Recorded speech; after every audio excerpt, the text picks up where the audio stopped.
Iya, dengan macetnya bumper kita bagi sore hari ini.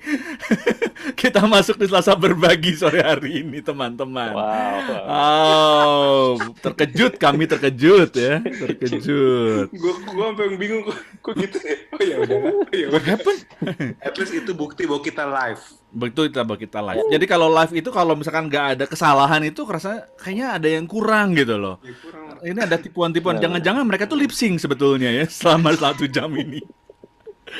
Oke, halo apa kabar semua? Saya Joktavianus. Seperti biasa kita hadir Selasa berbagi dan pastinya saya nggak sendirian karena ada 3 teman saya dan 1 teman baru kita yang akan biasa kita perkenalkan untuk ngebahas topik-topik yang menarik perhatian kita semua pastinya ya. Dan ya, saya akan perkenalkan teman-teman saya dulu. Mungkin buat teman-teman yang baru pertama kali menikmati acara Selasa Berbagi ini, mungkin juga baru tahu ini siapa sih yang pakai kacamata, yang pakai topi ini. Nah, itu adalah temannya, ya.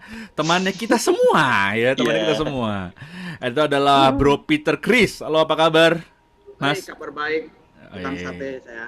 Ya, di mana Mas sekarang nih, Mas? Ya. Lagi di mana Ada- sekarang? Ada di sebuah tempat, di Jakarta Barat, Aha, dekat dengan stasiun, dekat dengan stasiun. Oke. ya, Tapi stasiun televisi. kode, dia langsung kode. Oh, Kode iya, rumah. Ya, oke. Thank you Mas Peter Chris. Lalu juga ada Raguel Lewi, ya Raguel Lewi, apa kabar? Asik. Udah berbulan-bulan kalian ngeliat muka saya terus ya, semoga nggak bosen ya.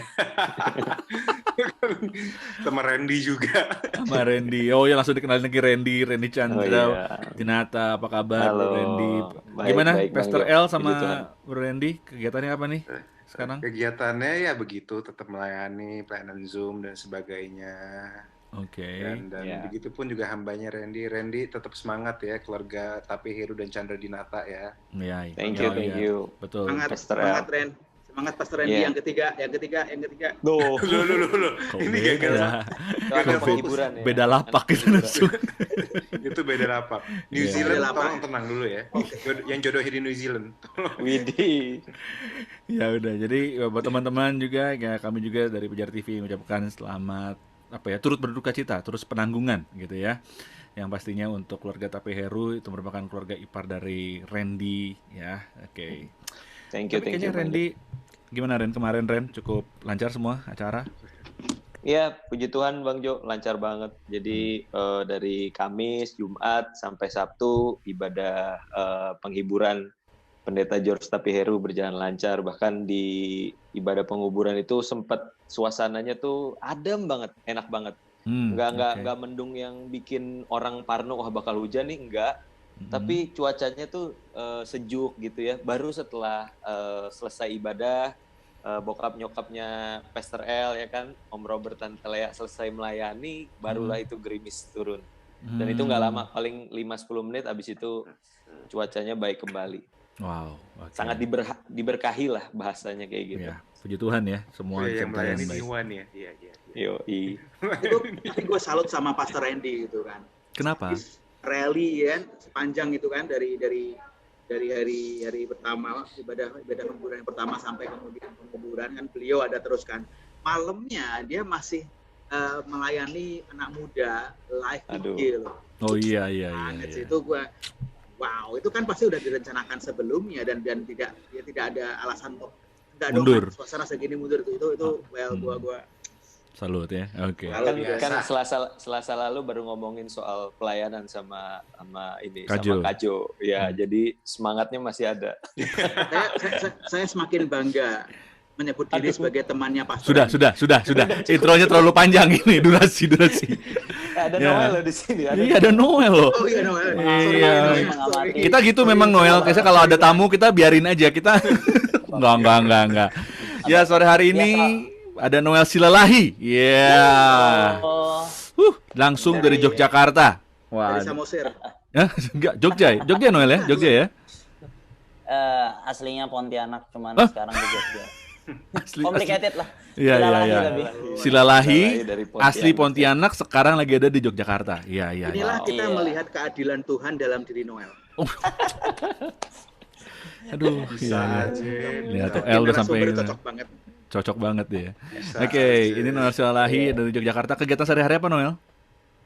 Sehari-hari sekarang pelayanan di GB Miracle Service Yogyakarta, tapi juga lagi kuliah S2 komunikasi di Universitas Gadjah Mada. Terus kadang-kadang iseng-iseng bikin konten, bikin musik, ya kayak milenial pada umumnya lah. Nah, langsung aja ke Instagramnya Noel Silalahi ya, cari di situ ya. Ya, lumayan nambah follower lah di sini loh.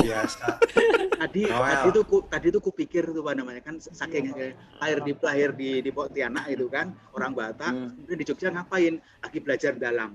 Lah, nggak nyambung banget sih, makin nggak nyambung. Bisa.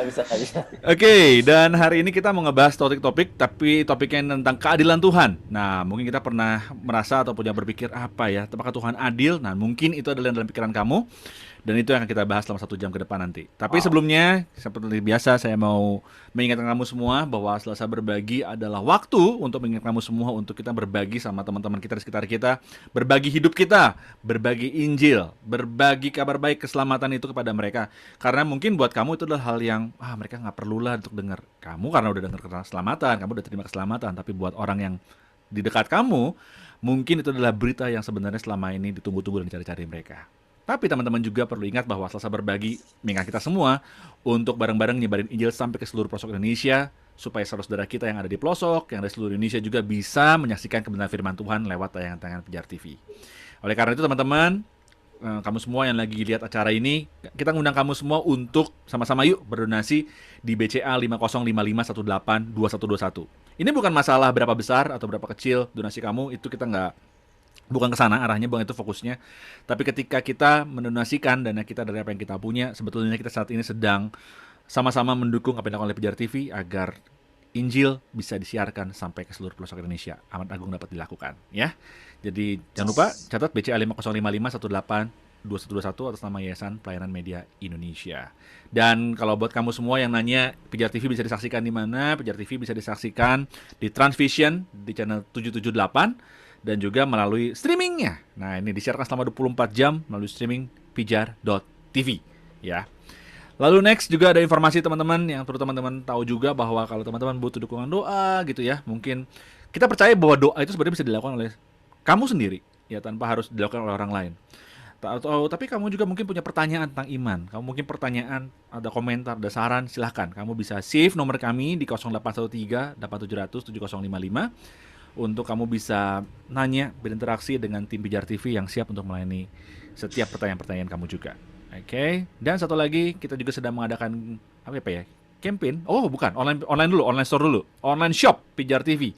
Buat teman-teman yang selama ini mencari merchandise Pijar TV ya, atau mungkin juga bahan-bahan pengajaran yang ada dari Pak Esra Soru, lalu Pak Bambang Nursena, teman-teman bisa cari di online shop Pijar TV di Shopee ataupun Tokopedia ya. Penting banget untuk kalian bisa surfing sana, cari di Shopee atau Tokopedia untuk cari online shop Pijar TV ya. Dan campaign 500 masker juga kita masih jalankan teman-teman. Buat teman-teman semua yang peduli sama orang-orang di sekitarnya, silakan teman-teman untuk ikut bareng-bareng di campaign 500 masker. Kalau di studio biasanya duta masker kita adalah Randy ya. Sekarang Randy maskernya di lemari. Bukan lemari. Ya, baju-baju. Jangan lupa untuk tetap mendukung donasi 500 masker ya, campaign kita 500 masker untuk kita bisa menolong banyak orang. Untuk jelasnya kamu langsung aja ke bit.ly/500 masker. Oke. Thank you teman-teman. Kita langsung aja masuk ke topik kita hari ini. Dan topik kita yang akan kita bahas adalah tentang keadilan Tuhan. Nah, kenapa topik ini ada? Karena tak ternyata, nggak disangka bahwa topiknya bengong. Ternyata ya. Abisnya kalian kan sejak pandemi ini itu banyak orang mulai mikir Tuhan tuh ada apa enggak ya. Ada beberapa premises kan dulu kan sebenarnya di kalau kita ngikutin banyak filsafat tuh ada beberapa premises tentang Tuhan. Kalau Tuhan ada tapi kok Tuhan nggak mampu melakukan apapun gitu ya, melakukan kehendak kita. Kalau Tuhan ada kok Tuhan nggak mau, atau Tuhan tuh sebenarnya mau tapi nggak mampu, atau Tuhan tuh sebenarnya nggak mampu dan nggak mau gitu kan, berarti dia bukan Tuhan berarti kan. Nah, biasanya topik tentang keadilan Tuhan itu berkaitan dengan 4 premises itu. Nah, sekarang sebelum kita bahas lebih jauh tentang sebenarnya kenapa orang bisa mempertanyakan keadilan Tuhan. Kita tahu bahwa Tuhan itu Allah Maha Adil, Tuhan itu Maha Kasih, Tuhan Maha Penyayang. Tapi kenapa keadilan Tuhan itu selalu menjadi hal yang diragukan? Oke, kita coba bedah dulu ya sekarang ya. Dari temannya dulu kali ya. Temannya biasanya kan dia paling belakang, kita harus paling depan untuk cerita.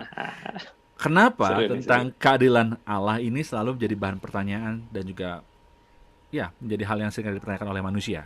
Boleh teman-teman, silakan mulai dari Peter Chris dulu, lalu ke Randy, lalu ke El, lalu ke Noel. Silakan. Nyimpulkan ya terakhir. Jangan dong. Ya, cerita dong. Menurut lu di kesalahan kita sendiri, kenapa sih manusia bisa begitu sih? Bisa mempertanyakan. Padahal kan peristiwa Tuhan menolong di Alkitab juga banyak banget. Ketika manusia jatuh dalam dosa, ada keaktifan Tuhan untuk menolong. Pada waktu bangsa Israel keluar dari Mesir, ada keaktifan Tuhan di situ. Tapi tetap aja, walaupun ada keaktifan Tuhan di situ dan pertolongan Tuhan, bangsa Israel tetap sungut-sungut. Manusia walaupun ditolong Tuhan, melakukan penebusan Kristus, tetap aja ada sungut-sungut gitu loh. Menurut temannya kami semua ini, bagaimana Mas Peter Chris? Aku rasa ini masalah sepanjang masa dan masalah setiap orang, kan. Bahwa orang manusia berteriak-teriak tentang ketidakadilan, tentang apakah yang lima ini adil atau tidak. Itu karena ya manusia punya kebutuhan, manusia punya keinginan, manusia pengen diperhatikan. Kebutuhan dasar daripada manusia yang manusia diciptakan untuk tidak seorang diri. Karena kalau manusia seorang diri saja di bumi sendirian, manusia diciptakan untuk seorang diri, itu nggak akan ngomong adil tidak adil. Ketika bicara adil, berarti ada perbandingan, dan adanya perbandingan muncul karena ada banyak orang, ada komunitas manusia ya ditakdirkan atau diciptakan untuk bersama-sama dengan orang lain. Nah itulah makanya akan muncul selalu perasaan dan mempermasalahkan adil dan tidak adil pada dirinya dan pada orang lain. Dan kemudian ketika orang-orang memiliki keyakinan bahwa Tuhan yang menciptakan semuanya ini, makanya dia akan menuntut kepada yang menciptakan, gitu kan. Apa yang aku alami kok berbeda dengan yang dia alami. Artinya manusia punya sama dan seterusnya, dan itu dipertanyakan demikian. Dan seandainya manusia diciptakan sendirian, Adam tok gitu kan, nggak ada yang lain. Ada kemudian ada simpanse, ada gajah, macan tutul, lumba-lumba. Adam nggak akan memperbandingkan dengan itu. Tapi karena ada manusia yang lain, makanya Adam memperbandingkan dengan manusia dan kemudian memperbandingkan dengan dan mempertanyakan kepada penciptanya. Itu yang terjadi. Kurasa itu yang terjadi. Dan kemudian ditambah lagi jatuhan manusia yang membuat pandangan dia dengan keadilan dan apa yang dia terima itu jadi berbeda. Nah, menariknya, kalau ini lanjut lagi. Jadi ini premis saja dulu. Lanjut lagi. Nanti akan bilang antara keadilan, apakah keadilan itu sama rata semua kebagian, atau apakah keadilan itu sesuai dengan apa yang seharusnya yang patut diterimanya, ya kan? Apakah sama bagiannya atau berdasarkan kepatutan dan kewajaran. Nah, itu akan menjadi sebuah diskusi yang menarik ya. Diskusi yang menarik dan tarik ulur kan, sebuah kontradiksi atau pertentangan itu kan dari dua sisi ini gitu kan. Ketika ngomongin dalam bahasa Inggris itu just atau fair gitu kan. Fairness and justice itu hal yang berbeda. Tapi orang seringkali menganggap itu sama. Udah Mas Jo, aku itu aja. Itu kayaknya Noel udah mantok-mantok itu udah segera akan ngomong. Randy dulu. Ren gimana Ren? Menurut Ren? Oke, jadi memang bahasan tentang keadilan Allah itu benar kata Mas Chris, itu akan menjadi pertanyaan yang tidak akan pernah ada habisnya ya. Dan tapi kalau kita mau coba gali lebih dalam, sebenarnya kita mesti cari tahu juga definisi adil ya dari salah satunya pasti nanti ada Bapak definisi Pijar TV ya, Raguel. Tapi tiap-tiap kita kan punya definisi masing-masing tentang apa itu keadilan ya, dengan perspektifnya masing-masing, dengan disiplin ilmunya masing-masing, bidangnya masing-masing, itu pasti punya definisi tentang adil itu seperti apa, berbeda-beda ya. Misalkan contohnya tadi Mas Chris sempat singgung juga, misalkan soal sama rasa sama rata ya kan, ada paham komunis yang berkata bahwa adil itu ya ketika hak kepemilikan itu dihilangkan, lalu yang dijaga itu adalah kesamaan rasa, sama rata tadi gitu kan, itu jadi komunis.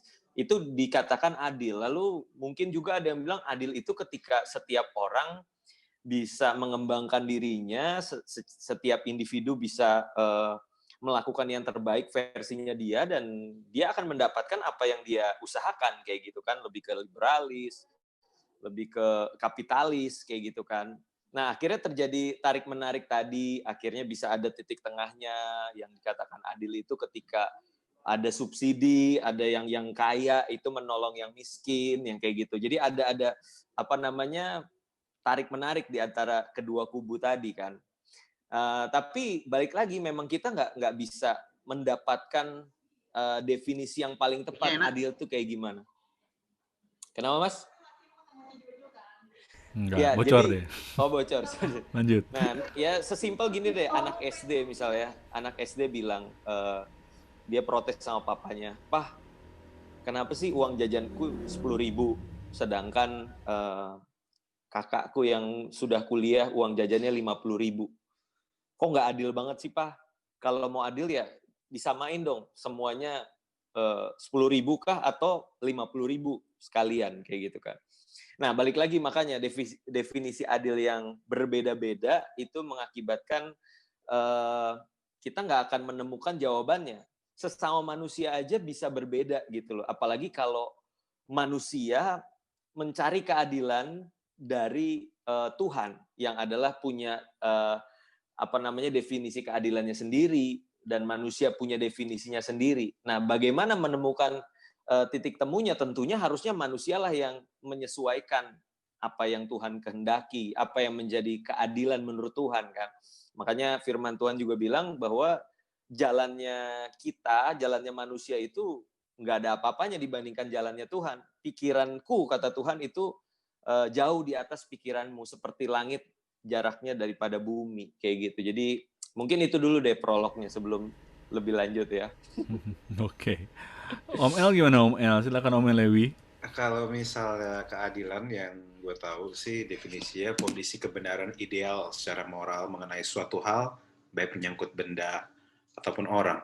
So gini, pertanyaan, jadi keadilan itu selalu diidentikan dengan kesamarataan, identikan dengan hal-hal yang seimbang, imparsial. Imparsial itu artinya tidak memihak satu sama lain.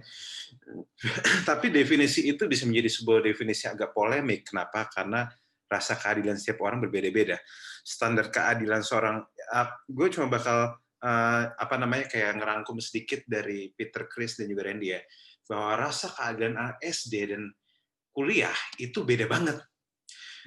Dan gini, beberapa orang menyalahkan keadilan biasanya karena mereka ada sesuatu yang tidak mereka suka terjadi di kehidupan mereka. Nah, misalnya kalau anak kecil ada sesuatu, kamu nggak boleh tidur malam-malam, sebentar lihat kakaknya boleh tidur malam, dia bakal teriak, "This is not fair." Nah, itu. Jadi kita harus tahu dulu bahwa dua hal, bahwa definisi adil di kepala orang itu beda-beda. Tapi ada hal menarik, ada kata adil yang muncul. Jadi sebenarnya gini, bahwa jauh di lubuk hati orang, tampaknya ada satu benih tentang yang bicara tentang keadilan, yang sebenarnya dia masih benih, tetapi sebenarnya kalau dia diajarin lagi, benih itu bisa menjadi sebuah konsep berpikir yang benar. Dan saya rasa gini, kenapa seorang bisa teriak, ini nggak adil, ini adil. Saya rasa karena jauh di lubuk hati orang, ada sistem atau ada wiring yang ada dalam diri mereka yang membuat mereka bisa ngomong kayak gitu, dan saya percaya itu dari Tuhan. Seseorang bisa bicara ini adil, ini nggak adil, karena jauh di lubuk hati mereka, di dalam nalar mereka, mereka tahu bahwa keadilan yang sebenarnya itu ada. Nah, dan itu kita cuma bisa percaya dari Tuhan. Kenapa? Karena Tuhan yang, since Tuhan membangun kita, Tuhan yang menciptakan kita, Tuhan yang pengen tahu tentang keadilan kita. Tapi sekali lagi saya mengutip, fairness and justice is totally different. Saya jarang, sampai yang saya tahu, kalau jujur ya, kalau yang saya percaya bahwa God is just, tapi He's not always fair. Karena fairness dan justice itu dua hal yang sangat berbeda. Definisi fair, kalau saya tahu, adalah semua orang dapat bagian yang sama. Tapi itu mengerikan. Sekarang bayangin nggak, kalau seseorang dapat bagian yang sama, misalnya nih, saya suka ada satu gambar yang menarik. Tentang ada satu kayak tembok kayu, di seberangnya ada orang lagi main sepak bola. Jadi ada satu satu orang tingginya 180, ada satu orang tingginya 160, ada orang anak kecil tingginya masih 130. Ini menarik nih. Nah, pertanyaannya gini, kalau misalnya fairness, yang berarti semua orang sama rata, sama rasa, itu diberikan konsepnya sama mereka, berarti masing-masing di antara mereka akan dapat perlakuan yang sama. Misalnya, satu nggak bisa, tiga-tiganya nggak bisa lihat, ya udah, satu dapat balok 30 cm, satu dapat balok 30 cm, satu dapat balok 30 cm. Dan itu berarti, kalau dari boleh saya jujur, itu nggak kelihatan adil sih, karena satu tinggi 180, satu tinggi 160, satu tinggi 130. Tapi bagi saya, justice ini menarik, bahwa yang lemah justru ditopang lebih dibanding yang kuat. Kenapa? Karena firman Tuhan yang bilang, bukan saya ngomong, kita yang kuat wajib menanggung kelemahan orang lain. Dulu saya nggak bisa nangkep itu ayat, karena bagi saya, terus orang nggak tahu diri dong, kalau misalnya lemah ditopang. But this is the funny thing, that's God's just. Dan just, makanya yang menarik di sila kelima, itu bukannya kesamarataan sosial, tapi keadilan sosial. It's not social fairness, tapi social justice. Artinya bahwa yang lemah, pemerintah berkomitmen untuk bantu. Tapi yang keuangannya mungkin lebih kuat, pemerintah mau bantu, cuma mungkin porsinya nggak sekuat itu. Atau yang lebih kuat, cobalah bantu yang lebih lemah. Nah, sampai kita bisa, dan saya percaya bahwa ini suatu justice-nya Tuhan.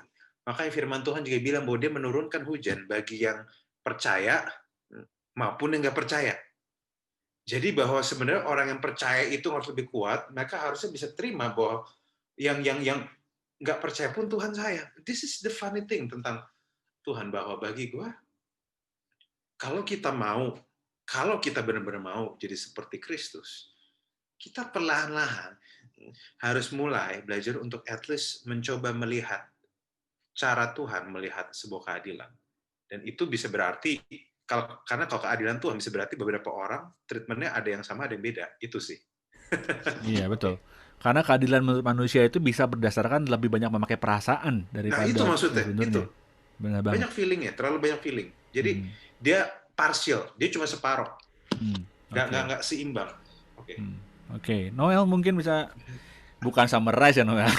pendapat kamu atau kamu tahu bahwa kita mau bahas topik ini gitu ya, tentang keadilan Allah gitu ya. Terus juga memang banyak orang tadi seperti dibilang ya, banyak orang mempertimbangkan bahwa adil itu harus sama rata, sehingga ya itu justru yang nggak adil itu seperti itu justru kan. Dan tadi El tadi sempat bilang bahwa ada perbedaan antara fairness dan justice, itu perbedaan yang berbeda, dan akhirnya kita bisa ketemu satu kesimpulan, manusia itu seringkali mengandalkan feelingnya untuk bisa tahu bahwa ini adil atau tidak. Kalau Noel sendiri gimana? Mungkin saya akan emphasize aja dari statement-statement kakak-kakak tadi yang udah luar biasa, udah banyak banget dibilang. Mungkin balik lagi kenapa banyak orang yang mempertanyakan tentang keadilan Allah. Kita akan tarik balik ketika di kejadian, ketika manusia jatuh dalam dosa. Saya highlight waktu kita makan buah pengetahuan yang baik dan jahat. Itu kan same meaning waktu kita bilang, Tuhan aku tidak mau, Tuhan yang ngatur apa yang baik dan yang apa yang jahat untuk aku. Tapi kita kayak ngomong, Tuhan aku akan ngatur sendiri apa yang baik buat aku, apa yang jahat buat aku. Let me decide by my own, atau dalam kata lain, Tuhan bisa nggak kamu yang nggak usah jadi Tuhan, aku mau atur hidupku sendiri. Dan akhirnya manusia menentukan kan yang baik dan jahat sendiri. Kalau ditarik sampai konteks sekarang lagi, kenapa kita sekarang merasa Tuhan tidak adil? Karena apa yang ada di sekitar kita itu tuh tidak sesuai dengan apa yang kita mau, apa yang kita anggap baik, apa yang kita jahat, apa yang kita anggap jahat. Bahkan sampai sekarang kalau tahu ada istilah namanya postmodernism, ada post-truth di mana orang-orang memilih kebenaran mereka sendiri. Saya percaya ini lebih baik, ini lebih baik, ini lebih baik, ini lebih baik. Tadi kayak Raguel bilang ada banyak banget orang-orang yang menentukan ini lebih baik di sini. Karena dia juga bilang gitu, Mas Peter juga bilang kayak gitu, dan itu masalahnya. Semua orang ingin menentukan adilnya itu dengan standarnya sendiri, dan semua itu akibat dosa kayak gitu. Dan ketika mereka melihat ada hal-hal yang buruk dan mereka tidak tahu tentang kebenarannya, tidak tahu standar absolutnya itu adalah pada Tuhan, ya jadinya seperti itu, mereka mempertanyakan keadilan Tuhan.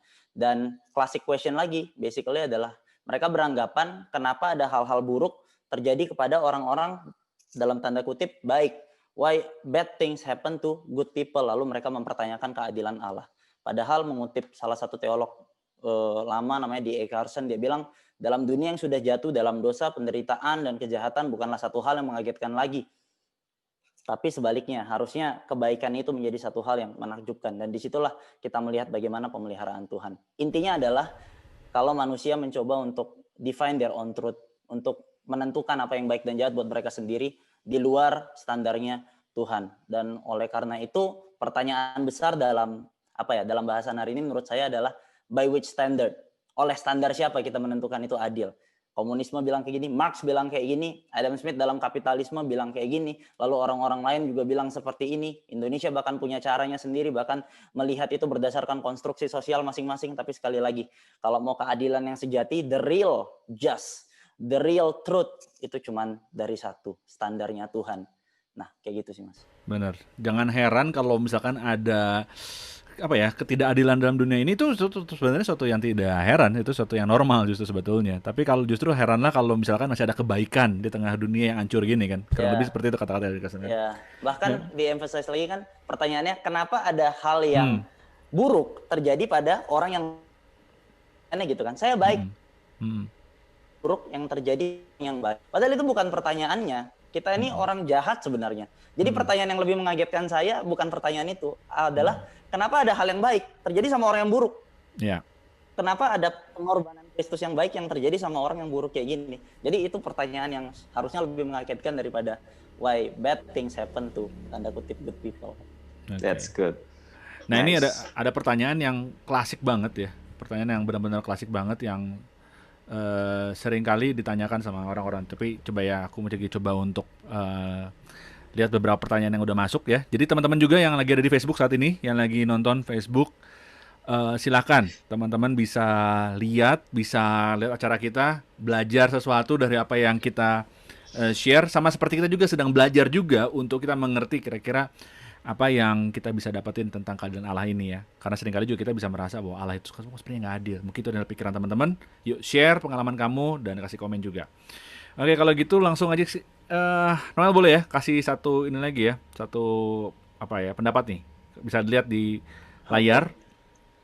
Tuhan nggak adil sama aku karena awal mulanya kami menjalin hubungan. Nah ini ya, yang hubungan saya selalu minta sama Tuhan. Apaan tuh? Saya cuma nanya, ini cuma nanya. Kenapa ada yang kebentak? Diomelin. Okay. Supaya mempersatukan kami. Tapi karena kita nggak diberikan apa yang saya minta, saya seperti sebuah permainan buat Tuhan gitu loh. Dari Yanalia di Sumatera Utara. Gimana menurut kamu, Noel? Ya kalau menurut saya sih balik lagi ke yang tadi. Yang tahu masa depan kita yang terbaik itu bukan kita. Kita orang terbatas. Besok kita nggak tahu kejadiannya apa. Bahkan kemarin Pastor Raguel sharing bagus banget di youth gereja kami tentang kita yang menjalani hidup itu nggak lebih tahu daripada dia yang menciptakan hidup kita. Nah, dan kita kadang-kadang pengen lebih tahu aja daripada Tuhan. Tuhan, aku ngotot kalau jodoh ini tuh emang yang terbaik buat aku. Padahal kan kita nggak tahu kan tahun depan ada apa, kita nggak tahu bulan depan gimana, orangnya gimana, mungkin baru kenal 1 tahun, 2 tahun, dan Tuhan harusnya tahu lebih baik daripada kita.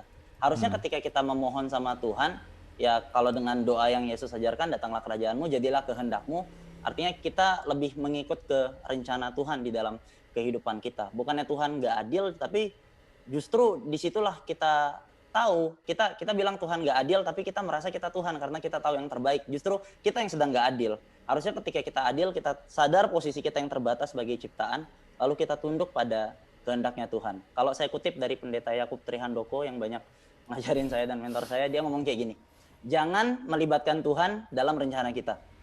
Jangan libatkan Tuhan dalam rencana kita. Tolong jangan dipotong, tapi kita yang harus terlibat di dalam rencana Tuhan. Karena melibatkan itu kan seakan-akan Tuhan itu cuma a small part of it, ayo Tuhan proposal saya kayak gitu. Halo, Noel? Tuhan harusnya kayak gini, tapi ya tanyalah sama Tuhan, jodoh yang terbaik itu dari Tuhan yang seperti apa. Putus nggak ya tadi ya? Iya, nggak apa-apa. Oke, masuk lagi. Udah masuk lagi kok. Oke. Oke, thank you. Ya, itu. Menarik juga ya. Tapi ini ada ada hal yang nanti coba kita ulik. Tapi satu kali pendapat lagi dari Ren. Tadi gimana Ren? Kalau kan itu pertanyaan yang sering kali muncul Ren ya di dalam orang-orang ya. Hanya karena kita minta sesuatu terus akhirnya Tuhan nggak kasih dan kita dianggap sama seperti pion gitu, pindah Tuhan gitu Ren. Dan itu juga dialami sama beberapa orang juga Ren. Kamu Ren gimana Ren? Ya pertanyaan aku sih buat tadi teman kita itu, siapa tadi yang nanya ya, kalau kamu atau kita merasa bahwa kita itu cuma mainannya Tuhan, apakah ketika kamu memutuskan untuk menjalin hubungan dengan orang tersebut, apakah di situ tidak ada campur tangan dari kehendak bebasmu sama sekali? Apakah itu ditentukan oleh Tuhan? Ibaratnya kamu dicomblangin sama Tuhan, kamu nggak bisa memilih dan ya udah deh aku sama dia. Udah pakai hati, udah sungguh-sungguh, udah kasih segalanya yang terbaik buat dia, ternyata putus gitu kan. Kalau memang kamu nggak punya free will untuk menentukan itu, silakan salahin Tuhan gitu. Tapi kalau ternyata di dalam perjalanannya kamu memilih berdasarkan kehendak bebasmu, maka kita nggak punya hak untuk menyalahkan Tuhan, apalagi menganggap Tuhan itu jadiin kita mainannya gitu. Ya aku malah melihatnya seperti ini, di dalam kehendak bebas kita seringkali justru pilihan-pilihan, keputusan-keputusan yang kita ambil itu bisa jadi mencelakakan kita, bisa jadi tidak baik untuk pribadi kita. Nah Tuhan di dalam kedaulatannya, di dalam kasih setianya, Tuhan bisa intervensi, Tuhan bisa menolong kita. Ya kayak belum lama ini ada temanku salah satu, ini baru hari ini cerita bahwa dia baru putus belum lama sama pacarnya dan ternyata pacarnya ketahuan selingkuh gitu loh. Dia cowok, mantannya cewek gitu ya. Dan setelah aku coba kasih penguatan, aku kasih supaya dia sabar gitu. Tapi di satu sisi aku berusaha untuk mengajak dia melihat bahwa bisa jadi ini adalah satu bentuk kasih setia Tuhan di dalam kehidupanmu, di mana Tuhan nyatakan siapa yang menjadi pasanganmu itu pada saat kamu masih pacaran gitu loh, belum sampai ke jenjang yang lebih jauh. Bayangin kalau sudah menikah, lalu ternyata ketahuan dia seorang yang sudah menjalin hubungan yang lama dengan laki-laki lain, tentunya akan jauh lebih fatal akibatnya gitu. Jadi selalu aku percaya ketika Tuhan intervensi justru itu adalah bentuk kebaikannya gitu di dalam kehidupan kita, di dalam tindakan atau keputusan kita yang seringkali kurang tepat gitu. Free will kita yang kita salah gunakan gitu loh. Tanpa bertanya dulu terlebih dahulu kepada Tuhan. Gitu sih mungkin yang bisa aku tambahin. Jo, gua kasih pemikiran. Ya, silakan. Bukan nih, gua kasih pemikiran buat teman yang bertanya ini. Gua kasih pemikiran gini, dengan skenario yang mungkin lebih berat lagi. Skenarionya ketika kalau tadi katakan apakah aku jadikan permainan atau pionnya Tuhan gitu kan, dipertemukan kemudian dipisahkan. So ambil lebih jauh lagi. Nah, pada saat kamu sudah dipersatukan di depan altar Tuhan, jalan beberapa lama dan kemudian bersama-sama melayani Tuhan. Ya, nama Tuhan dipermuliakan dalam hidupmu. Tapi berjalannya waktu dan kamu menunggu buah hati dari hubungan kalian dan kemudian dipisahkan oleh maut. Nah, apa yang akan kamu pertanyakan kepada Tuhan kalau itu terjadi?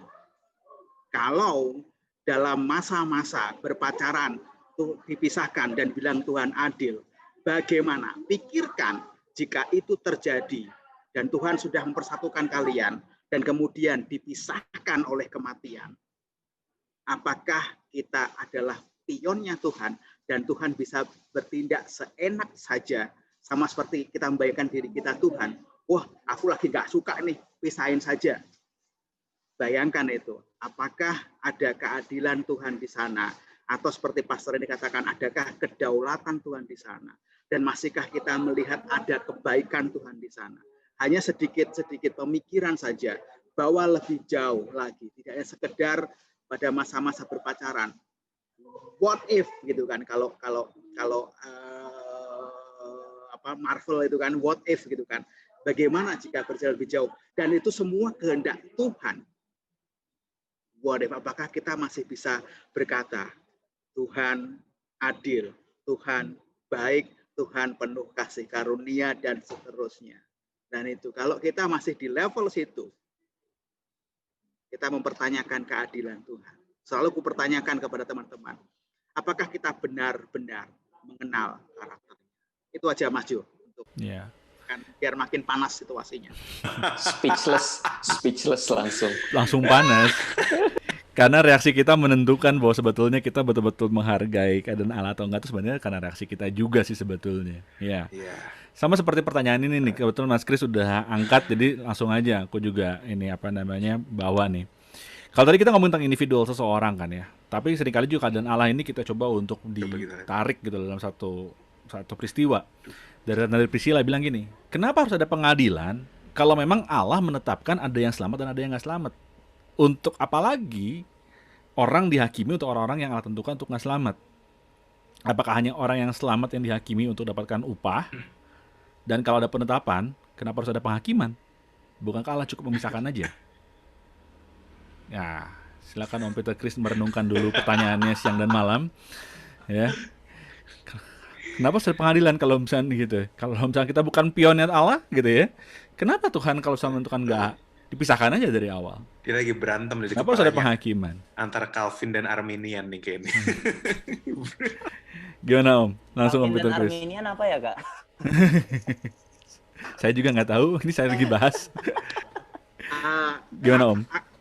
Saya tidak bagus untuk belajar teologi, tapi istilah-istilah teologi aku nggak ngerti gitu kan. So aku akan lihat apa yang aku baca dari kitab suci gitu kan. Kembali kepada raw materialnya. Aku rasa berpikir demikian bahwa kita selalu lupa bahwa ini semua bukan tentang kita, tetapi tentang Tuhan, tentang pencipta kita. Seharusnya setiap pertanyaan yang kita ajukan itu menampakkan atau reveal diri kita di hadapan Tuhan dan juga reveal Tuhan dalam pemikiran kita, kan gitu kan. Jadi bukan Tuhan yang kita mau, tetapi Tuhan yang semestinya dan sepatutnya yang harus kita tahu secara sungguh-sungguh gitu kan. Nah, kembali ke tadi dengan premis yang tadi dengan karakter Tuhan, bahwa kenapa harus ada pengadilan? Kalau kemudian bisa dipisahkan dari awal ini produk-produk jelek, ini produk-produk baik kan gitu kan maksudnya kalau kita melevelkan atau menyamakan pencipta Tuhan adalah seperti kita, itu wah rusak dunia itu dengan kita jadi Tuhan itu kan. Seperti kata Bang Noel tadi gitu kan, ngomong Mas Noel gak enak gitu kan karena Silalahi sebagai Mas itu kan. Tapi dia di Jogja ya wes ya gitu kan. Bang Noel tadi itu Bang Silalahi itu mengatakan demikian bahwa kita tempat untuk jadi Tuhan. Kalau kita menjadi Tuhan, rusak dunia ini. Nah, kenapa harus ada pengadilan? Justru disitulah kalau tidak ada pengadilan, tidak akan pernah ada keputusan atau penetapan bahwa atau keputusan dan melihat karakter Tuhan yang adil, yang just tadi. Itu yang kurang. Karena kalau ada penetapan saja, ya kita tak akan bisa melihat bentuk keadilan Tuhan yang adil. Dan yang sering lupa bahwa keadilan Tuhan selalu dihubungkan dengan the mercies of God atau belas kasihan Tuhan. Nah, kita seringkali melihat bahwa Tuhan itu berbelas kasihan saja. Ya kan? Tapi kita menganggap sepi belas kasihan kalau kita tidak melihat keadilan Tuhan dan pengadilan tadi. Karena apa? Karena kalau Pastor El tadi bilang fairness bahwa sudah sepatutnya kamu menerimanya, tapi karena keadilan Tuhan, nah kita tidak harus dihukum. Itu yang terjadi. Ada pengadilan Tuhan dan kemudian ada belas kasihan Tuhan. Jadi menurut saya, kenapa Tuhan kok masih terus tahu menciptakan manusia, meskipun dia akan tahu bahwa nanti ada manusia diciptakan ini akan menghadapi kematian, menghadapi pengadilan, menghadapi neraka dan seterusnya kalau kita ngomongin hal itu, justru untuk menunjukkan bahwa ada keadilan Tuhan dan di sana di tengah-tengah keadilan Tuhan itu ada belas kasihan Tuhan dan ada cinta kasih Tuhan di sana. Itu yang selalu katakan demikian. Dan kalau kamu tidak bisa melihat keadilan Tuhan, belas kasihan Tuhan, kamu nggak bisa melihat Tuhan yang mana? Tuhan yang berbelas kasihan, Tuhan yang adil. Mana? Palingkan dirimu, lihat ke Golgota, lihat salib, dan kamu akan melihat the fullness of God, di mana Tuhan yang cinta, Tuhan yang berbelas kasihan, dan Tuhan yang adil ada di sana semua. Kekristenan punya jawaban untuk ketidakadilan di muka bumi ini. Kurasa sih demikian Bang Jo. Itu nggak ngerti setelahnya teologinya apa itu. Wow. El gimana El? Jaya. Punya tanggapan? Siapa dulu? El apa? Noel dulu deh, Noel dulu. Noel. Noel dulu. Enggak, Pastor L. Oh, Pastor L. Respon. Ayo, El. Jaya gitu. Gimana, El? Dan sebenarnya gini, saya juga sekalian pengen meresponi yang pertanyaan sebelumnya ya, teman-teman. Sorry, harus nanya dikit. Saya percaya satu hal, saya akan cerita semenit aja. Dulu saya pernah demen sama satu perempuan. Dan saya doain Tuhan saya pengen jadi sama dia. Dan puji Tuhan nggak jadi. Terus kemudian, ini pas SMP. Nah kemudian, pada waktu saya udah gede, saya ngelihat dia lagi. Dan ternyata yang terjadi adalah yang dulu saya anggap cakep banget, ternyata dia berubah perangainya. Baik dari luar maupun dalam ya, perangainya berubah banget lah. Tidak sesuai yang saya mau. Akhirnya, setelah saya pulang dari ketemuan rame-rame itu, saya cuma berdoa gini, Tuhan, terima kasih kau nggak jawab doa saya dulu, Tuhan. Gitu. Jadi ini yang saya percaya, teman-teman. Kamu tuh memang nggak selalu mengerti, tapi akan ada waktunya kamu bersyukur atas doa yang nggak dijawab. There will be times you be thankful for that. So, saya harap itu membantu bagi banyak teman-teman yang apalagi yang tadi nyalahin Tuhan. Nah, yang kedua, soal pengadilan. Gini, saya tuh nggak bisa banyak bahas soal detail, karena dari obrolannya ada obrolan si Mbak ini atau Cece ini yang bertanya, tampaknya sedang ada kegelisahan yang sifatnya agak doktrinal di kepala saya. Nah, di kepala dia. Kalau usul saya, sebelum kamu menggelisahi hal itu, alangkah baiknya kalau kamu melihat dari kacamata yang tepat dulu. Bahwa kamu lihat dari kacamata salib. Ya, seperti yang saya kutip dari teman saya, Mas Peter Chris, bahwa sampai detik ini saya mempercayai bahwa salib adalah momen di mana keadilan Tuhan dan kasih Tuhan tuh berkumpul, bertemu. Banyak orang bertanya, why bad things happen to good people? Tapi di salib terjadi, why good things happen to bad people? We are so bad, tapi God is so gracious. So, kalau kamu soal pengadilan dan sebagainya, mungkin memang ada beberapa penafsiran. Ada yang bilang pengadilan itu sebenarnya cuma istilah, ada yang bilang pengadilan itu hanya untuk masih tahu ini masuk ruang mana. Ada juga yang bilang bahwa ada yang percaya bahwa orang ada dipilih untuk diselamatkan, ada yang dipilih untuk enggak, ada yang percaya bahwa enggak dua-duanya. Kalau dari saya, ini saya nih ya, nggak usah berantem sampai situ. Nggak usah di ujung sampai situ. Kenapa? Karena mau dua-duanya benar pun kamu nggak ada hubungan dengan kamu. Itu urusan di luar kita. Saya selalu mempercaya bahwa perdebatan, saya mempercaya gini, kenapa perdebatan ada satu yang percaya predestinasi dan satu nggak percaya predestinasi masih berantem sampai sekarang? Simple, karena mereka kekurangan bukti untuk memverifikasi yang mana yang paling benar, mana enggak. So, dua-duanya ada di Alkitab. So, kalau bagi saya, lebih baik kamu berdamai. Bahwa satu sisi bahwa kamu percaya bahwa Tuhan punya kuasa untuk memegang kamu, tapi satu sisi kamu perlu bertanggung jawab sama apa yang sudah Tuhan titipkan sama kamu. Nah, kalau soal pengadilan dan sebagainya, lebih baik daripada kamu lihat pengadilan Tuhan, sekali lagi kamu lihat salib aja. Coba arahin dari situ. Kenapa saya nggak bakal banyak berdebat soal pengadilannya dan in detail, simple, karena saya nggak yakin walaupun saya jawab itu akan memenuhi pertanyaan kamu. Karena pertanyaan yang kamu ajukan ada pertanyaan yang sebelum kamu melihat itu dengan baik, sebelum kamu dapat jawabannya, kamu harus lihat dari kacamata yang benar dulu. Bahwa Alkitab itu tidak selalu bicara soal pengadilan. Karena gini, tahta pengadilan itu, jujur saya harus ngomong jujur, kalau kamu melihat hal ini, sangat sedikit dikatakan Yesus dibandingkan dengan hal-hal yang lain. Dibanding tentang kematian Yesus Kristus, tentang kelahiran, tentang salib. Berita keselamatan jauh lebih besar diomongin dibanding pengadilan-pengadilan. Saya ngeliat kata-kata pengadilan itu tuh nggak banyak. Paling ada yang di Kitab Wahyu. Dan Kitab Wahyu pun itu banyak simbolis. So, saya harap kamu bisa lihat dari kacamata itu. Udah, itu aja sih.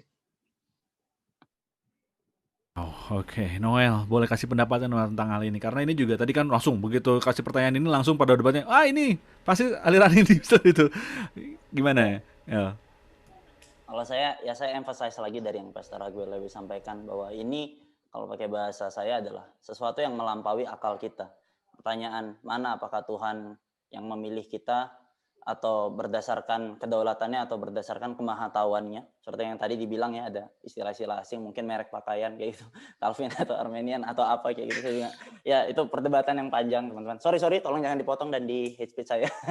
Anyway, saya mau bilang kayak gini aja. Kalau kita pikirkan ya, coba pakai pikiran saya. Kenapa harus ada pengadilan lagi?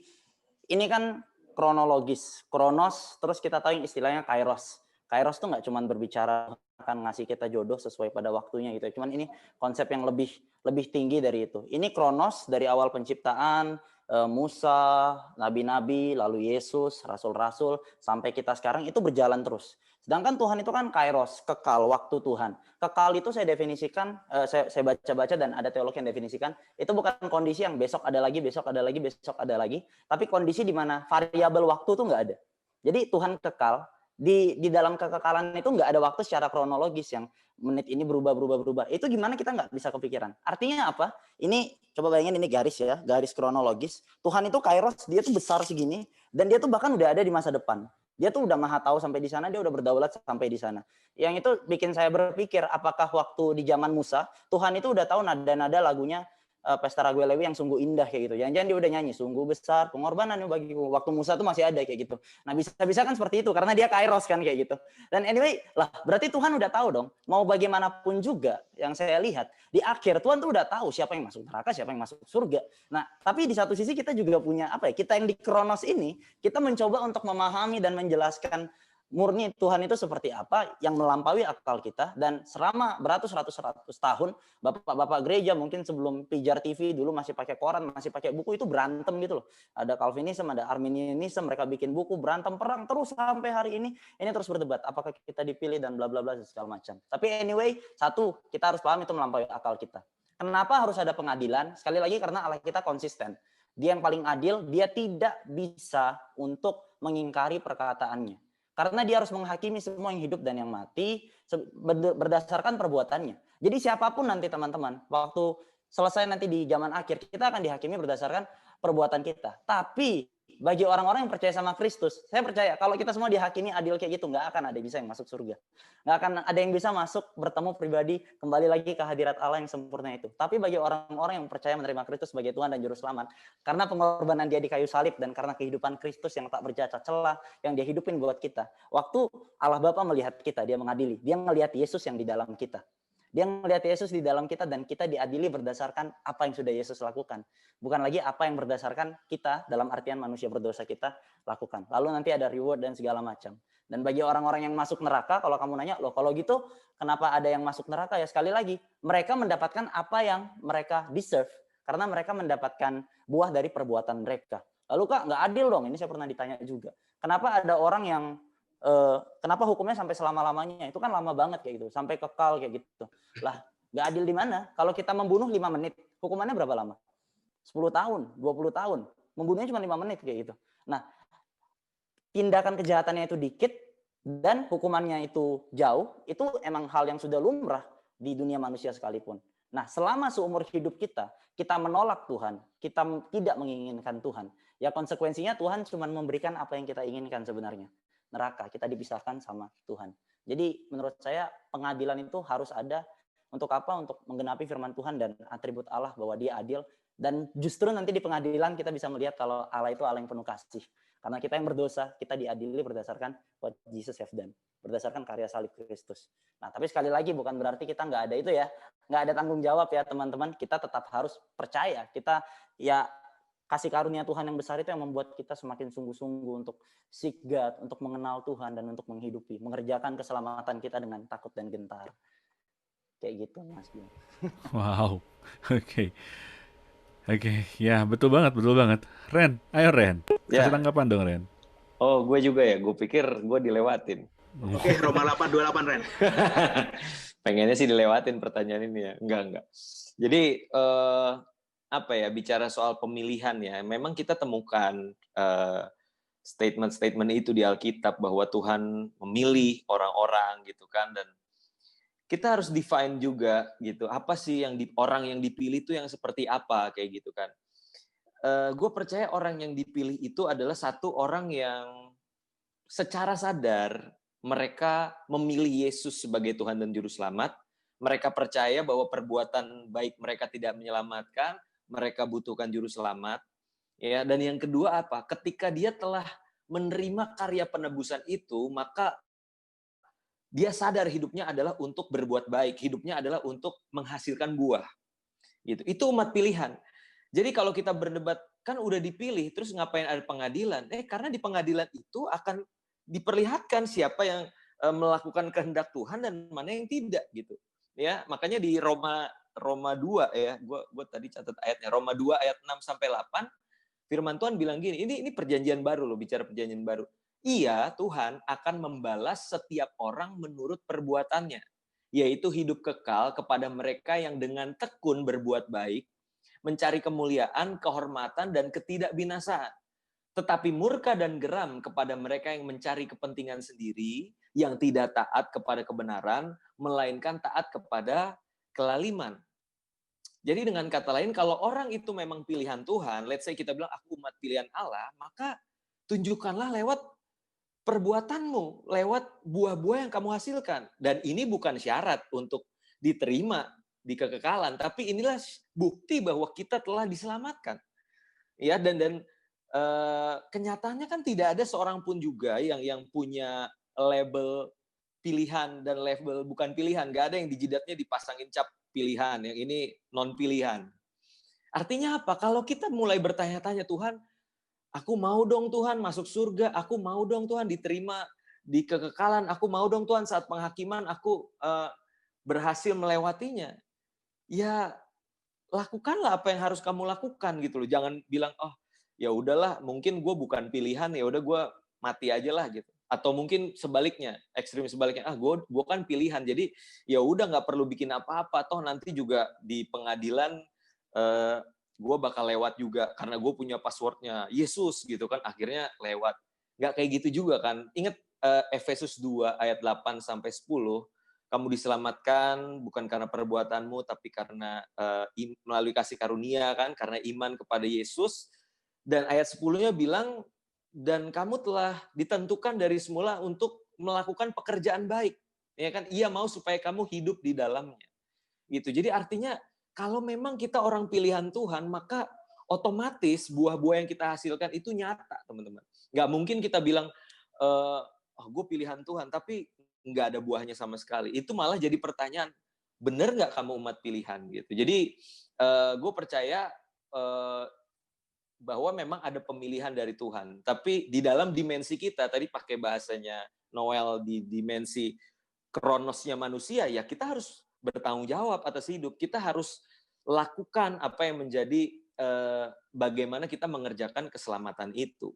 Kayak gitu sih. Dan pada akhirnya memang akan ada pengadilan. Kayak gitu. Aduh, mantep banget Bapak Ibu saudara sekalian, luar biasa hari ini ya. Ya memang perbincangan kita makin seru aja untuk ngebahas tentang keadilan Tuhan ini, karena seringkali juga kita mempertanyakan apakah itu adil. Dan kalau tadi udah dengar dari apa yang sudah disampaikan oleh Raguel, lalu juga sama Randy, lalu juga Peter Chris dan juga Noel, kita tahu bahwa sebetulnya nggak adil itu siapa sih? Tuhan. Apa kita sebetulnya nggak adil sebetulnya? Karena kita yang menilai Tuhan malah ya. Oke, kita akan lanjutin lagi pembicaraan kita hari ini, tapi kita dengar dulu satu ini ya. Oke.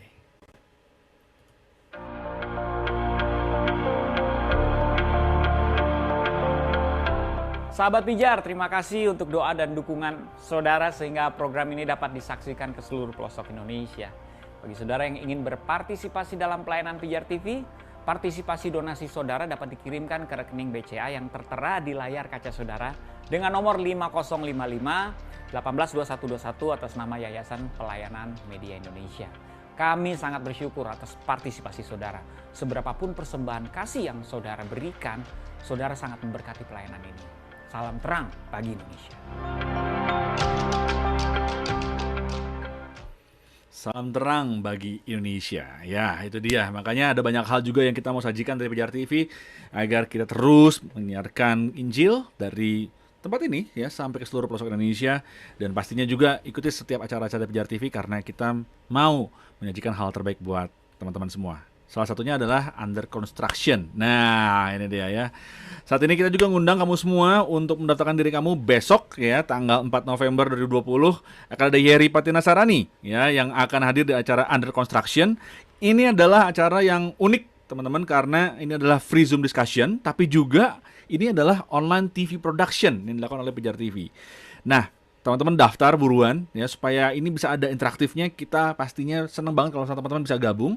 Langsung aja daftarkan diri teman-teman karena ini gratis di bit.ly/under construction strip YP. Ya, gampang YP-nya. Kenapa YP? Karena Yeri Patinasarani gitu kan. Ya, bit.ly/under construction strip YP. Acara-acaranya sesinya tuh teman-teman bisa baca, ada tentang khusus dewasa 18 ke atas. Apa nih? Waduh, ini menarik banget nih, harus diikutin. Harap tenang, ada ujian. Wih, ruang tunggu dan juga singleness. Itu adalah 4 topik yang akan dibahas besok ya di acaranya Under Construction bersama Yeri Patinasarani dari jam 10 pagi mulai acaranya. Jangan lupa link pendaftaran adalah bit.ly/under construction strip YP. Oke. Next infonya teman-teman juga jangan lupa juga teman-teman untuk bisa ikuti juga tanggal 5 Novembernya, besokannya akan hadir Under Construction with Raditya Olowan. Nah, ini bit.ly/under construction strip RO akan menjadi link pendaftaran buat teman-teman semua yang mau ikut bareng sama Yeri tadi pertama, yang kalau yang tadi link yang tadi saya sebutkan ini yang terakhir strip RO adalah bersama Raditya Olowan. 4 topik yang akan dibahas sama dari jam 10 pagi. Apakah capek hidup palsu, capek jaga kudusan, capek mencintai, capek berjuang sendiri. Ya. Ini 4 topik yang akan dibahas sama Raditya Olowan. Mungkin setelah 4-4 yang dibahas nanti dianya yang capek ya pastinya ya. Jadi silakan teman-teman daftarin diri kamu tanggal 4 dan 5 November. Untuk informasi langsung aja hubungi Sundari ya kalau ada kebingungan. Wah, tadi yang Yeri Patinasarani apa nih? Linknya Yeri Patinasarani berarti YP, Under Construction strip YP. Raditya Olowan Under Construction strip RO. Tapi nomor Sundari ada di situ, nomor WA-nya di 0813 1130 5882 buat kamu semua yang butuh untuk informasi lebih lanjut tentang apa yang akan dibahas dan juga gimana cara pendaftarannya, silahkan bisa ikuti free Zoom discussion and online TV production Pijar TV Under Construction with Yeri Patinasarani dan juga Raditya Olowan.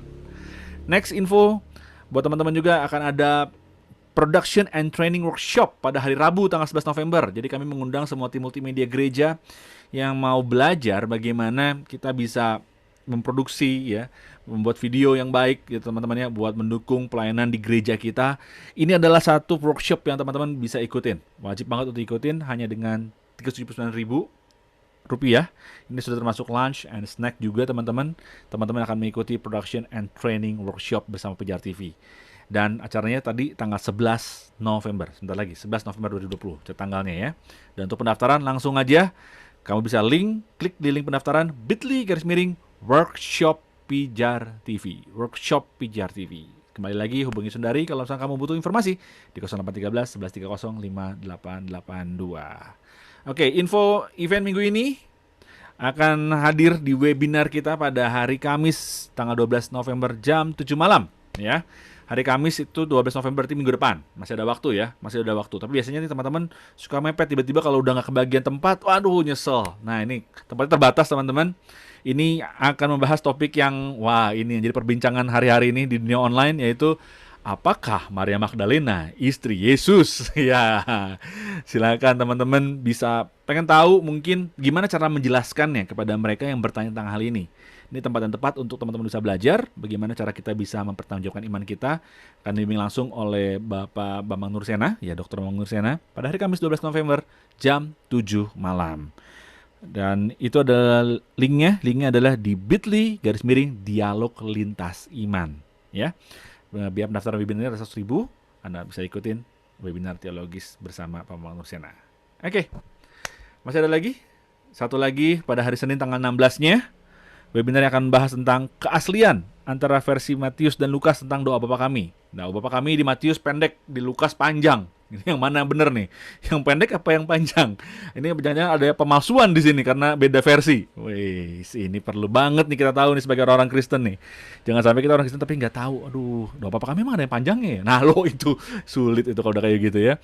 Hari Senin 16 November, ini adalah acara jam 7 malam yang patut kamu ikuti. Diskusi online bersama Pendeta Esra Soru. Uniknya karena kamu akan diberi kesempatan untuk kamu bisa ngobrol langsung, diskusi langsung bersama narasumbernya yaitu Bapak Pendeta Esra Soru di dalam pembahasan doa Bapa Kami membahas keaslian antara versi Matius dan Lukas. Oke, thank you. Kita akan masuk lagi ke pembahasan kita sore hari ini. Kita ngebahas tentang adilan Allah. Apakah Allah itu adil? Dan kita tadi udah bahas dari segala macam sisi tentang keadilan Allah ini sendiri, dan kita mau lagi bahas dari pertanyaan-pertanyaan yang udah masuk. Oke, mari kita lihat. Kita sedang menunggu ibunya Sundari menampilkan di layar. Teng. Ya, ini ada pertanyaan dari Syarif. Ya, tolong dibantu jawab sama Noel deh. Noel dulu ya. Noel lalu ke Peter Chris. Nah, supaya nanti Noel nggak ngomong, saya mau empathize pernyataan itu. Nah, sekarang dari Noelnya nih. Ya. Jebak ya. Dari Syarif. Yang saya soalin ini adalah, katakan Tuhan itu adil. Tapi nyatanya, kan banyak juga tuh hal-hal di negara-negara yang dihancurkan. Lalu apa istimewanya kita sebagai perjanjian baru? Sehingga Yesus dikatakan menanggung dosa-dosa manusia. Kalau misalkan ternyata ada banyak kehancuran di dalam negara yang kita saksikan seperti saat ini. Gimana, El? Noel bisa tanggapi dari Syarif. Silakan. Siapa nih, Raguel apa Noel nih? Noel Silalahi. Okay. Ternyata mau ngomong Raguel Silalahi, cuma nggak enak juga ya. Jadi ya Noel Silalahi aja lah. Jadi Batak ya, bisa. Bisa. Okay. Pertanyaannya mungkin apa ya? Kalau misalnya ini kan ada beberapa asumsi. Kita juga nggak tahu sebenarnya nanyanya itu kenapa banyak dihancurkan. Biasa kan ada pertanyaan kenapa di perjanjian lama banyak Tuhan nyuruh bangsa Israel untuk menghabisin bangsa ini, atau malah kenapa di perjanjian baru sekarang, katakanlah zaman sekarang, banyak sekali negara yang hancur, yang kena musibah, kena bencana kayak gitu. Mungkin saya akan kasih sedikit pendapat tentang yang di perjanjian lama. Di perjanjian lama itu Tuhan itu begitu adil, dan memang banyak sekali negara-negara yang memberontak secara langsung itu mereka itu menghujat Tuhan, dan pada waktu itu memang hukumannya siapapun yang menghujat Tuhan, yang melawan Tuhan, mereka itu harus dihancurkan. Sodom dan Gomora itu apalagi dosanya sudah begitu parah, mereka dihancurkan, di situ merasakan keadilan Tuhan. Nah, itulah simbol dari kita manusia sebenarnya. Siapapun yang melawan Tuhan, yang memberontak terhadap Tuhan, ya maut, dapatnya maut, mereka harus dihancurkan, harus dihukum. Kalau misalnya mengenai kenapa Tuhan nyuruh membunuh dan segala macam, itu pembahasan yang lain lagi. Dan di perjanjian baru juga, kenapa ada bencana, kenapa banyak negara-negara yang dalam tanda kutip dikatakan Tuhan menghancurkannya, memang segala bencana itu terjadi di bawah kedaulatan Tuhan. Tapi kita juga harus sadar, dunia ini udah rusak. Ya, kita harus ingat, core-nya di situ, quote-nya di Eckerson tadi. Dunia yang sudah jatuh dalam dosa, penderitaan, dan kejahatan, bencana itu bukan satu hal yang mengejutkan. Kita udah merusak tatanan banyak di bumi, kita udah menghancurkan banyak di bumi, dan mungkin ini adalah hasil dari apa yang leluhur kita balikin kepada kita, apa yang mereka lakukan kepada bumi. Ada banyak sekali bencana dan apa segala macam, dan semuanya di bawah kedaulatan Tuhan. Dan memang disitulah kita ngelihat apa ya, kalau kata siapa, kalau nggak salah John Piper bilang, penderitaan itu dan bencana itu jangan kita lihat sebagai sekedar persoalan, it's more than that, it's a mystery katanya. Karena ini sangat rumit dan kita tidak bisa menelusuri bagaimana kedaulatan dan keadilan Allah kayak gitu. Tapi anyway, lanjut ke pertanyaan berikutnya. Tadi kan udah jelas terjawab, karena dosa, karena konsekuensinya. Apa keistimewaan umat di masa perjanjian baru sehingga Isa atau Yesus dikatakan menanggung dosa? Justru yang istimewa ceritanya. Kita nggak ada yang istimewa sih kalau menurut saya. Kalau menurut saya istimewanya kita segambar dan serupa sama Tuhan. Tapi kita sudah jatuh dalam dosa dan kita rusak. Dan kalau dibilang apa sih, kenapa sih bangsa Israel itu yang dipilih Tuhan jadi umat pilihan Allah, malah saya lihat ini orang-orang yang paling bebal. Dan nama lengkap saya Benyamin Immanuel Silalahi. Setiap kali saya baca cerita tentang suku Benyamin, saya sangat malu. Kenapa orang-orangnya kayak gitu? Kesel juga jadi. Benyamin itu kan aneh-aneh kayak gitu. Ada yang nyolong lah, ada yang inilah, ada yang dikucilkan lah, dan ini dan segala macam. Dan umat Israel itu umat yang tegar tengkuk. Mereka selalu bebal banget sama Tuhan, dan indeed Tuhan masih tetap mengasihi mereka. Dan begitu juga kita seluruh manusia. Apa istimewanya? Kalau saya mau katakan sekarang dalam natur yang kita yang sangat berdosa ini, kita tidak ada yang sebegitu istimewa sih, Mas Syarif. Tapi disitulah yang istimewa itu Tuhan. Tuhan Yesus yang bikin kita istimewa. Dia yang menentukan harga diri kita ketika dia memutuskan untuk mengintervensi Kronos. Dia memutuskan untuk turun dari yang tidak terbatas jadi terbatas, bahkan merasakan segala penderitaan kita. Nah, itu yang harusnya jadi penghiburan kita. Ketika melihat di tengah dunia yang masih dalam dosa ini ada banyak kehancuran, tapi kita punya satu penghiburan. Kalau Kristus yang sudah mati buat kita menyelesaikan masalah eksistensial kita, yaitu masalah dosa, masalah terbesar kita. istimewaannya apa? To be honest nggak ada. Tapi sekarang karena Kristus mati buat kita, kita jadi sangat istimewa karena kita ciptaan yang baru. Kira-kira begitu. Aduh, tadi kalau dengar Noel ngomong ke istimewa tuh aku pengen ngomong ku istimewa. Nah, ini lagu sekolah minggu. Tapi bener-bener banget. Aku sekolah minggu nggak itu kok Mas Jo. Tapi bener banget. Oke, buat kita Chris dong. Om, gimana Om? Kasih pendapat dong Om tentang hal ini. Tentang perang dan kehancuran dan kerusakan. Memakai katanya Noel, gue bilang emphasize. Emphasize sampai dikatakan Noel kan gitu kan. Kalau Noel terakhir kan emphasize gitu kan. Di grup Facebook itu di Facebook tadi kalau lihat fanpage semua fansnya Noel semua. Aku temennya Noel gitu. Dan temannya Mas Yo. Itu bayaran itu Mas. Bayarannya Mas Yo itu. Sama-sama di promosi kaos tuh ntar lagi tuh. Tunggu aja tuh. Asik kan kaos. Haleluya puji Tuhan. Gua natil banget. Gimana Om? Bahwa peperangan terjadi di muka bumi ini ya semua karena dunia ini udah bobrok. Dunia ini udah korup. Manusia sendiri pun sudah korup sendiri gitu kan. Makanya ada meme di Instagram atau dimanapun kan bahwa manusia itu diciptakan dari debu dan tanah gitu kan. Dan kalau manusianya itu semakin rusak gitu kan, jangan-jangan dia dibuat dari tanah sengketa kan gitu kan. Kan itu yang terjadi gitu kan. Itu terjadi persengketaan di mana-mana. Karena tadi ada orang iri hati, orang menginginkan ini dan itu dan segala macamnya sehingga terjadilah peperangan karena ya tadi orang menuruti hawa nafsunya sendiri. Dunia sudah rusak, manusia sudah rusak, dan itu terjadi dan itu buah dari kejatuhan manusia dan bagaimanapun ya Tuhan tidak bisa mengabaikan begitu saja dosa dan intervensi manusia sedemikian rupa karena itu sudah bagiannya daripada manusia, tanggung jawabnya manusia sendiri. Menurut saya demikian. Tapi menariknya bahwa sekalipun demikian dengan banyaknya perang itu, ada orang yang kemudian mengambil pendapat begini, itu juga Tuhan mengizinkan perang gitu kan. Nah, seperti Thanos katakan bahwa perang itu inevitable, nggak bisa dielakkan gitu kan, karena manusia itu sendiri gitu kan. Dan justru ini loh kebaikan Tuhan dengan segala macam yang terjadi di manusia. Pastor Randy selalu mengutip Roma 8:28, dia bisa membuat semuanya itu menjadi kebaikan. Kalau dikatakan bahwa ini orang-orang yang mengatakan berperang karena Tuhan masuk Israel itu kan bangsa Israel kan di Deuteronomi 9 ayat 4, janganlah engkau berkata dalam itu bahwa Tuhan Allahmu telah mengusir mereka di hadapan jasa-jasakulah Tuhan bahwa aku masuk ke tanah negeri. Padahal karena kefasikan bangsa-bangsa itulah Tuhan menghalau mereka dari hadapanmu. Di situ hukum keadilan Tuhan. Dan lalu dikatakan bangsa Israel dan bangsa istimewa. Saya emphasize lagi yang dikatakan oleh Noel tadi. Justru gini, untuk melihat bahwa bangsa itu pilihan, itu dipilih karena saking bobroknya, karena saking bebalnya, karena saking imoralnya. Bagaimana? Kalau untuk menunjukkan kedahsyatan Tuhan, menunjukkan kebaikan Tuhan, yang dipilih apa? Yang paling bandel. Kalau mau diperbandingkan dengan bangsa-bangsa di masa itu, wah, jauh bangsa-bangsa di sekelilingnya jauh lebih baik gitu kan. Kalau misalnya ada Imam Dion, sudah ada Melkisedek, itu Abraham kan kalah semua. Jadi ada orang-orang, ada bangsa-bangsa lain yang lebih spiritual, yang lebih religius, yang menyembah Tuhan yang benar dibandingkan Israel. Israel itu kalau ketemu dengan orang jelek, dia akan lebih jelek daripada pengaruhnya itu tadi. Ya, kalau dia ketemu orang Kanaan misalnya, orang Kanaan kekejian orang Israel melebihi daripada kekejian orang Kanaan. Itu yang Alkitab katakan.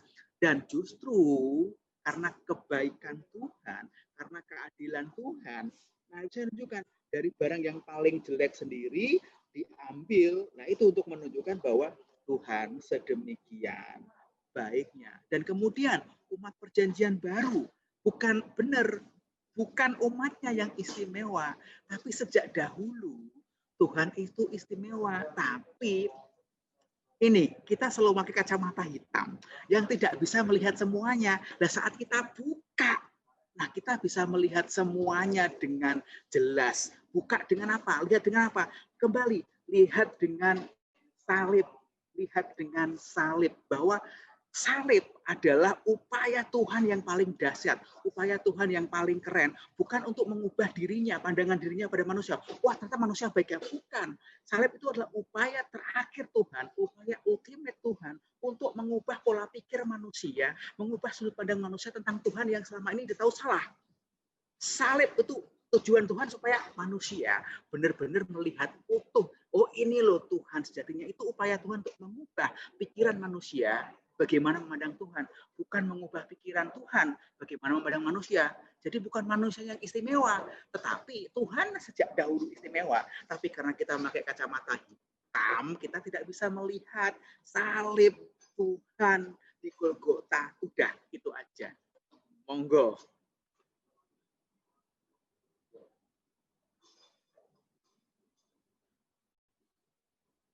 Masih mute, Mas. Mas Jo buka dulu dong, Pak. Masih di... Gue saking ini loh, saking terpesona sama kacamata hitam tadi gitu loh. Kita tuh ngerti banget gitu ya. Bukan Kita karena kata-katanya. enggak, kita ngerti banget perkataannya dia gitu loh. Karena seringkali kita pakai kacamata kita sendiri gitu loh. Dan akhirnya membutakan kita untuk lihat salib yang begitu nyata. Dan nggak tahu, El, kalau menurut lu gimana? Gue sih cukup amazed tadi, El, dengan perkataannya tadi Peter Chris bilang nggak, pokoknya dengan sengaja sebenarnya Tuhan hadir di negeri yang memang itu udah paling tegar tengkuk gitu.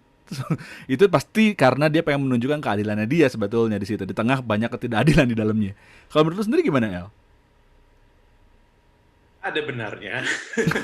Ada benar. Karena memang satu bangsa Israel itu bangsa budak.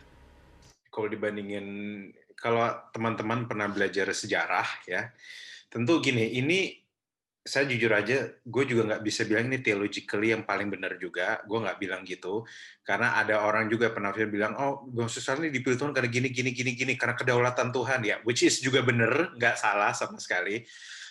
Tapi kalau kita boleh jujur, bangsa Israel itu kalau menurut sejarah, mereka bukan bangsa yang paling maju sama sekali. Satu, sama sekali nggak.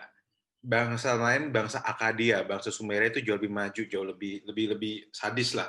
Sebenarnya Israel itu sebenarnya dia belum nggak bisa dikatakan bangsa sebelum dia baru bisa dibilang bangsa semenjak dia di Mesir lah. Semenjak dia di Mesir bertumbuh jadi 3 juta orang, baru dia bisa bilang bangsa. Sebelum itu mereka tuh cuma suku, mereka suku kecil, mereka suku biasa lah. Dan the reason mereka hadir di situ hanya karena kebetulan nenek moyang mereka juga nggak bener-bener banget itu berusaha untuk taat sama Tuhan. Karena Abraham. So, lucunya adalah begini, bahwa Tuhan memilih Abraham, atau Tuhan bisa ada sambil situ. Bagi gue itu hanya membuktikan bahwa Tuhan nggak pernah panggil yang qualified, tapi Tuhan selalu qualified yang dipanggil sebenarnya sih. Selalu cerita kita pernah selalu bicara soal hal itu.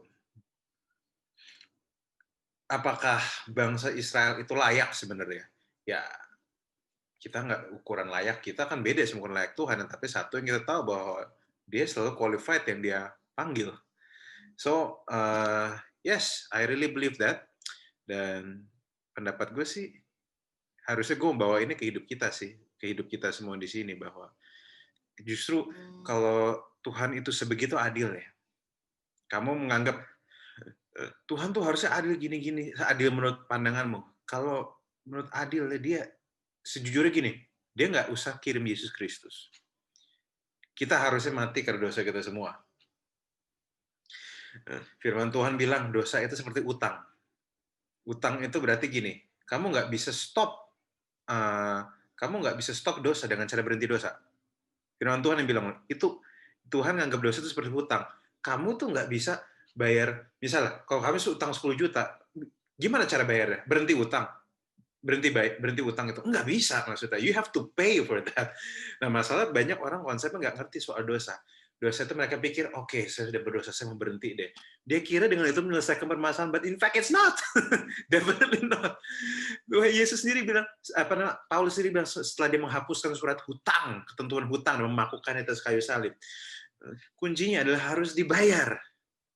Nah, kalau mau dibayar, mau pakai standar logikanya kita, standar keadilannya kita, harusnya kita yang bayar. Fakta, sebenarnya kalau misalnya bilang bahwa Tuhan datang untuk tebus dosa manusia, itu sebenarnya tidak fair sama sekali. Fair ya, semua orang mati karena pelanggaran mereka. Tapi sadar nggak sih bahwa gara-gara hal itu, kita selamat. Kita yang nggak di-qualified, tapi kita tetap dipanggil. So, saya rasa gue membawa ke situ. Itu aja. Oke, thank you El, buat apa yang pernyataan lu tadi. Itu jadi ngebuka pikiran kita semua bahwa keadilan Allah itu memang harus dilihat dari kacamata Allah, melihat kehidupan kita sendiri, karena kita sendiri justru yang banyak yang gak adil sama kehidupan kita dan juga memandang Allah dalam kehidupan kita. Oke, waktu kayaknya udah gak bijan kita lagi nih. Boleh, gue pengen Noel deh, Noel sama ya Noel dulu deh. Noel coba kasih apa ya, conclusion dari apa yang kita udah bahas hari ini. Coba Noel, silakan Noel. Conclusion, summary-nya kalau dari aku, ya kita sering melihat Allah tidak adil karena kita melihat Allah dan kita memaksa Allah untuk ngikut sama kehendak kita, melihat dari perspektif kita. Marilah kita lihat satu kebenaran yang bisa melegakan kita, menghibur kita, kebenaran yang bisa membuat kita kembali kepada kodrat kita, yaitu ciptaan yang harusnya tunduk pada pencipta. Pencipta yang seperti apa? Kalau dari tadi bahasannya Roma berapa ayat 28, sorry lupa. Roma 8, 28. Roma 8 28 nggak bisa Anda. Dan saya akan ngambil Roma 5 ayat 8 yang satu kebenaran yang indah. Akan tetapi Allah menunjukkan kasih-Nya kepada kita oleh karena Kristus telah mati untuk kita ketika kita masih berdosa. Disitulah keadilan Allah dan disitulah kasih Allah dinyatakan. Dan semoga itu bisa membuat kita terus berproses melihat bahwa standar Allah yang terbaik dan kasih-Nya begitu besar kepada kita karena pengorbanannya di kayu salib. Itu aja sih. Oke, Randy boleh Ren? Kasih conclusion Ren? Ya, sebenarnya conclusion gue udah dicuri sama Noel ya. Udah diambil Noel. Tapi memang benar bahwa keadilan Tuhan, gue pribadi ya sebagai orang yang sudah mengenal kasih karunia, agaknya malu sih kalau mempertanyakan keadilannya gitu loh. Karena kalau mau adil-adilan ya kita semua nggak ada di sini gitu. Setiap kesalahan kita di konsekuensinya adalah hukuman dan gue rasa nggak ada yang lolos dari itu gitu. Kita semua pasti binasa gitu. Tapi ya di dalam keadilannya Tuhan rancangkan sebuah karya penebusan yang seperti kita tahu Kejadian 3 ayat 15 kan. Ketika manusia jatuh ke dalam dosa, Tuhan nggak bilang udah deh buang itu buah, kita nggak usah bahas lagi ya, anggap nggak pernah terjadi kayak gitu. Itu berarti dia nggak adil gitu loh. Tapi dia memilih untuk buat satu perjanjian kan, perjanjian permusuhan antara keturunan ular dan keturunan perempuan. Ya, keturunan ular akan meremukan tumit dari keturunan perempuan, sedangkan keturunan perempuan akan meremukan kepala ular. Dan itu kan dikerjakan oleh Kristus di kayu salib 2000 tahun yang lalu gitu. Jadi keadilannya bahwa setiap orang yang berbuat salah itu ada konsekuensinya, iya, itu dikerjakan. Dan kasihnya adalah bukan kita yang menanggungnya, tapi anaknya yang tunggal, yaitu Yesus Kristus yang menanggungnya. Jadi buat gue yang sudah mengenal kasih karunia seperti itu, gue sangat menutup mulut gue sih ketika ada satu kejadian atau dua kejadian lalu gue bilang Tuhan kok nggak adil, karena sudah terjadi ketidakadilan yang paling besar 2000 tahun yang lalu ketika Kristus harus menanggung dosa gue gitu, dan kita semua. Wow, oke. Kayaknya itu udah satu conclusion yang tepat banget teman-teman. Thank you banget buat Noel yang udah jadi tamu kita hari ini. Percayalah bahwa keadilan Tuhan itu baru bisa dilihat ketika kita bisa melihat salib Kristus secara utuh. Yes. Karena pada saat itulah kita sebetulnya melihat kita yang tadinya nggak layak untuk terima keselamatan, kita yang nggak layak untuk menerima kebenaran itu, justru membuat kita bersyukur bahwa Allah tuh nggak adil sebetulnya. Karena kalau Allah adil, kita sebetulnya nggak layak untuk terima apapun yang baik di dalam dunia ini. Tapi karena ketidakadilan Allah itu, dalam tanda kutip ya, justru membuat kita yang tadinya nggak layak jadi diselamatkan, kita yang harusnya binasa tapi menjadi terima keselamatan kekal, jaminan masuk surga, jaminan untuk mendapatkan kasih Kristus dalam kehidupan kita. Thank you banget buat Randy juga, thank you banget buat Raguel Lewi yang aus hari ini, juga buat Peter Chris. Sama-sama Bang Jo. Thank you banget, dan kita mau undang kamu terus untuk hadir di Selasa Berbagi ya, di setiap hari Selasa jam 17.15 waktu Indonesia Barat. Oke guys, thank you banget. Jangan lupa untuk kita selalu bilang bahwa Pijar TV salam terang bagi Indonesia. God bless you all.